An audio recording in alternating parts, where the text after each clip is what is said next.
नमस्कार। आज का हमारा मोटिवेशनल वीडियो है ताल से ताल मिलाकर के चलो। इस जीवन में सबसे बड़ी आवश्यकता है कि आप युग के साथ साथ चलें, यानी समय के साथ साथ चलें।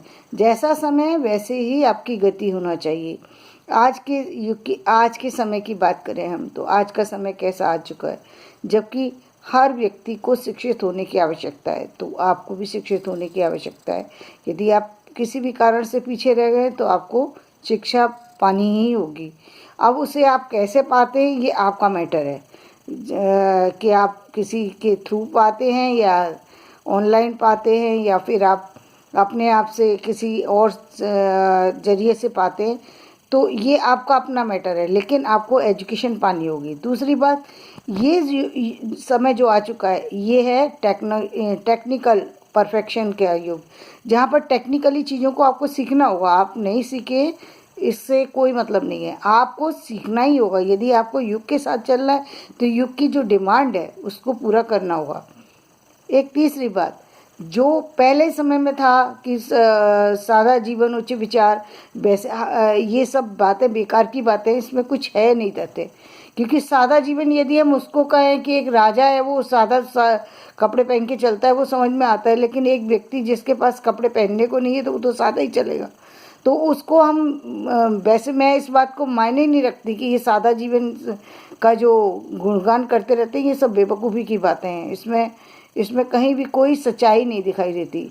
तो सबसे बड़ी बात है कि आपको युग के साथ चलना है। युग की डिमांड क्या है कि आप एक आपकी फॉर्मल ड्रेस होना चाहिए, एक आपको बोलने का तरीका होना चाहिए, आपको बैठने उठने की तमीज़ होना चाहिए। तो आपको उस तरीके से बनना होगा। आप चाहे गांव में रहें या शहर में, क्योंकि आपके आने वाली जनरेशन भी तो आप उसको तभी शिक्षा देंगे जब आप खुद शिक्षित होंगे, जब आप खुद आपका पहनावा ओढ़ावा ठीक होगा, जब आपका रहन सहन का स्तर ठीक होगा। अभी आपने देखा एक कोरोना काल के अंदर एक बहुत बड़ा युग परिवर्तन हो गया। क्या परिवर्तन हुआ कि पहले हर व्यक्ति जो है वो गंदगी ही फैलाता रहता था, हर जगह गंदगी, जहाँ देखो वहाँ गंदगी, घर में गंदगी, बाहर में गंदगी, ये सोसाइटी में गंदगी, और जगह से हर जगह गंदगी ही करना। उसको कोई मतलब नहीं था। उसका मतलब ये था, यदि वो उसको सफाई से इतना ही मतलब था कि यदि उसको ऑफिस जाना है तो बस ठीक कपड़े प्रेस करे हुए हैं उसे पहन के चला जाएगा, बस इतना ही सफाई थी, इससे ज़्यादा नहीं। आने के बाद वही उसे हाथ से ही खाना है, वही उसे गंदगी से ही खाना बना हुआ चाहिए।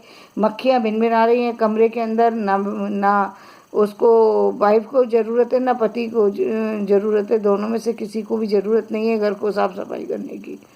और करीबी तो इतना ही कि घर के अंदर कर लिया, बाहर में कितने भी गंदगी हो चलेगा।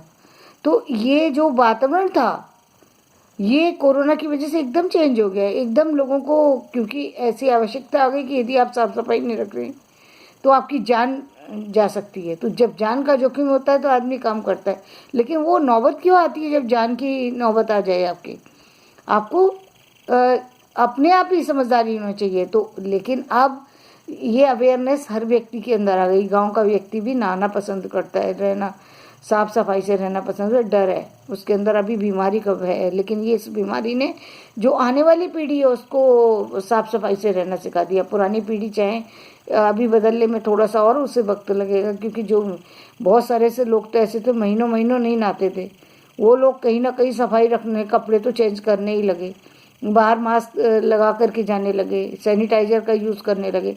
तो ये क्या है, युग की डिमांड है कि आप युग के साथ चलें। दूसरी चीज़, इंफॉर्मेशन टेक्नोलॉजी, जो कि आपको बहुत ज़रूरी है। कोई भी चीज़ की अवेयरनेस नहीं है, कहीं भी भागने, कोई भी धर्म गुरु कोई आपको कुछ भी कहता रहेगा और आप उसको सुनते रहते हैं और मानते रहते हैं। कोई किसी ने कुछ भी बता दिया उसको अरे सुनिए, देखिए और फिर मानिए, उसको जानिए तो सही ये क्या कह रहा है। बिना जाने बिना सोचे समझे मत करिए। अन्ना हजारे का जब आंदोलन हुआ तो बिना सोचे समझे आप लोग चल पड़े, वो गलत है। लेकिन जहाँ ज़रूरत है वहाँ भी यदि आप स्टेप नहीं उठाएंगे तो वो भी गलत है। तो दोनों ही चीज़ों में आपकी समझदारी की ज़रूरत है कि जहाँ आपको बोलने की आवश्यकता वहाँ बोलिए, जहाँ बोलने की आवश्यकता नहीं वहाँ रहने दीजिए, छोड़ दीजिए। क्योंकि कई बार ऐसा होता है कि आप आप जहाँ बोलना चाहते हैं वहाँ आपकी आवश्यकता नहीं है बोलने की, तो फिर आपको पीछे कदम उठा लेना चाहिए, क्योंकि ज़रूरत नहीं महसूस हो रही तो ज़बरदस्ती भी कार्य करना अच्छी बात नहीं है। तो जैसी डिमांड है, जैसी आवश्यकता है, उसके अकॉर्डिंग चलिए। यदि आप इस लायक है कि कुछ कर सकते हैं तो करिए, निश्चित रूप से।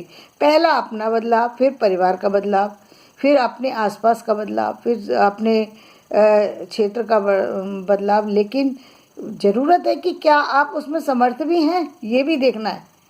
क्या आप उस कार्य में समर्थ हैं? समर्थ नहीं है तो आपके लिए दिक्कत होगी, क्योंकि समर्थ, यदि आप समर्थ नहीं है तो ऐसा व्यक्ति जो कमज़ोर हो उसका साथ कोई नहीं देता, साथ उसका मिलता है जो थोड़ा सशक्त हो। कहीं ना कहीं किसी न किसी रूप में आपको कुछ तो हो आपके पास जिसके की वजह से कोई आपके साथ जुड़े।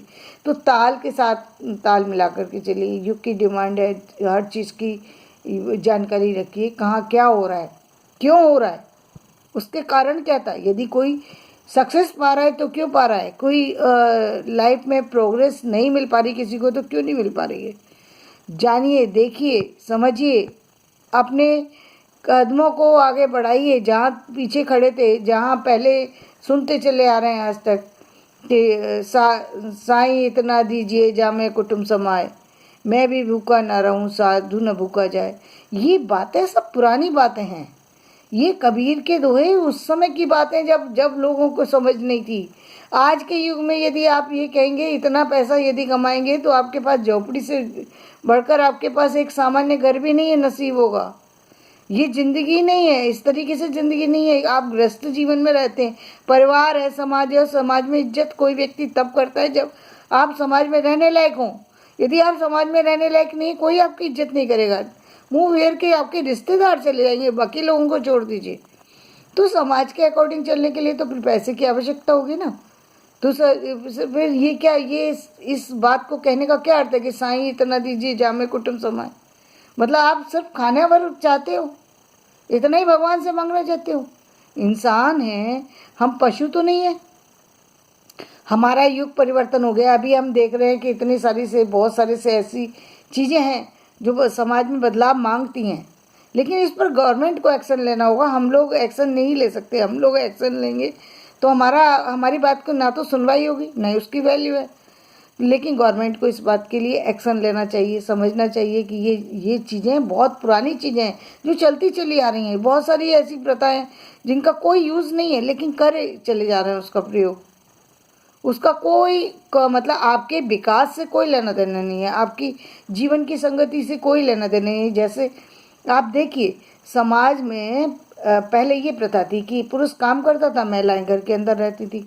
वो उस समय की बात थी जबकि एक व्यक्ति कमाने से घर चल जाता था, इसलिए क्योंकि एक तो संयुक्त परिवार होता था और रहने के लिए उनको बस एक कमरा भर चाहिए। उसके अलावा ना ही उनको बेड अच्छा चाहिए, ना ही उनको टीवी चाहिए, ना ही उनको लग्जरी सामान चाहिए, ना ही उनको गाड़ी चाहिए, ना उनको बंगला चाहिए, ना उनको बच्चे पढ़े लिखे चाहिए।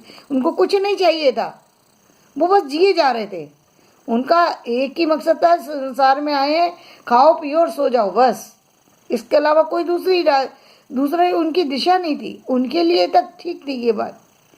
लेकिन जब आप समाज के लिए समाज में आए, संसार में आए, तो संसार में हम आए, अपने मनुष्य का जन्म बहुत दुर्लभ जन्म है, और इस जन्म में आकर के भी यदि इसको बर्बादी करना है तो फायदा क्या हुआ। और फिर एक बात, मोक्ष मोक्ष मोक्ष मोक्ष मोक्ष, ये क्या मोक्ष लगा रखा है? मोक्ष का सीधा साधा अर्थ है मुक्ति पाना।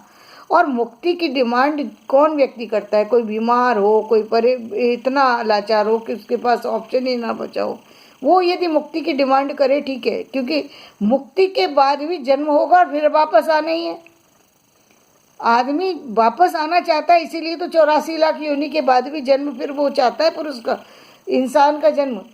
जैसा कि हम बताते हैं कि यदि किसी कारण से आपने गलत करते चले गए तो आपको 84 लाख की योनि भुगतनी पड़ेगी। यदि आपने जीवन में अच्छा किया है तो आपका तुरंत भी जन्म होता है, तुरंत जन्म होता है। आप देख सकते हैं कि 1-2 साल के बाद ही व्यक्ति का जन्म हो जाता है। इंसान का जन्म इंसान की योनि में होता है, लेकिन इंसान की योनि में भी जिस अच्छी योनि से आप नीची योनि में जा सकते हैं, ऊंची जाति से नीची जाति में आपका जन्म हो सकता है, नीची जाति से उच्च जाति में जन्म हो सकता है, गरीब के घर में पहले पैदा थे, अब अमीर के घर में पैदा हो सकते हैं। तो ये सब कुछ बातें मैटर आपके कर्म से करती हैं, ये सब कर्म से रिलेटेड है। तो जिस जन्म को पाने के लिए हमने इतनी कुर्बानियाँ देते हैं, इतनी हमने मेहनत लगाई है, तो क्या उसको ऐसे ही बर्बाद हो जाने दें? नहीं, उस पर काम कीजिए। जैसा युग आ चुका है, यानी युग ने आपको समझा दिया है कि जीवन बहुत अमूल्य है, इसको अच्छी तरीके से संभाल करके जीना है। इसमें धन की भी आवश्यकता है, इसमें काम करने की भी आवश्यकता है, जीवन में आगे बढ़ने की आवश्यकता है, और जो कुछ संसार से आप प्राप्त कर सकते हैं उन सारी चीज़ों की आवश्यकता है। तो मैं अपना वीडियो यहीं पे समाप्त करती हूँ।